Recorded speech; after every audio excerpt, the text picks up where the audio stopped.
حبايبي وصحابي اللي دايما داعميني ومشرفيني بلايكاتكم وقلوبكم الجميلة، مستنية رأيكم في الوصفة ديت.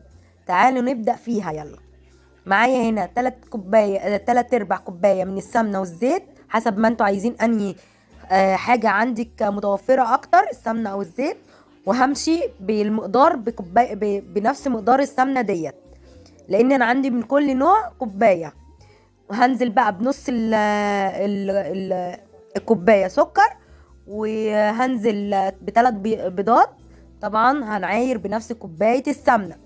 كل المقدار اللي انا هنزله في الوصفة ديت بنفس الكوباية بتاعت السمنة. معايا هنا فانيليا، طبعا ده اساسي في الوصفة.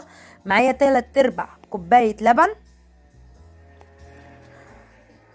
وهمزج الخليط كده هضربه ضربة كويسة بالمضرب السلك.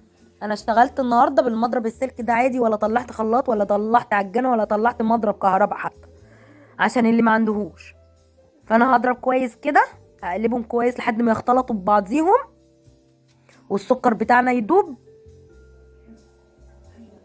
وهنزل هنا معايرة برضو بنفس كوباية السمنة، معايرة 1.5 كوباية دقيق ابيض، ونص كوباية سميد، وكيك شيف هقلبهم في بعض. ومعايا 2 معلقة كبار من جوز الهند. انا معايرة بمعلقة الشاي، بس هم 2 معلقة كبار. ماشي. طبعا احنا مجهزين الفرن من بداية ما اشتغلت في خليط الكيكة. وهنسوي في الرف الوسطاني على درجة حرارة متوسطة. محدش كل واحد عارف درجة الحرارة المتوسطة عنده في بوتاجازه في الفرن كام تقريبا. هتبقى 180. عشان انا عندي الدرجات من 1 ل10، مش زي البوتاجازات التانية من 120 او من 100 لحد 240، حاجة زي كده يعني. طبعا انا بخلط الدقيق في المواد السائلة. وانا حبيت هنا احط تاني شوية فانيليا، بتخلي الريحة حلوة. هنضرب كده، هحتاج كمان 6 معالق من اللبن. انتوا دلوقتي هتشوفوا الخليط تقيل معايا، فحطيت ال6 معالق دول. يعني ممكن كنت حطيت المج كامل لبن. وهضرب كويس لحد ما الخليط بتاعنا يمتزج مع بعضيه. واكون محضره الصينيه مدهونه لا اما بزيت لا اما بسمنه، ده او ده بيمشي واحد يعني. هنزل بقى بالخليط بتاعنا كله. وبعد ما هنزل بالخليط بتاعي كله، اروح ضربه الصينيه على الرخامه كده خبطتين، عشان لو في هوا يطلع منها. واروح مدخله الخليط الكيكه بتاعتنا في الفرن.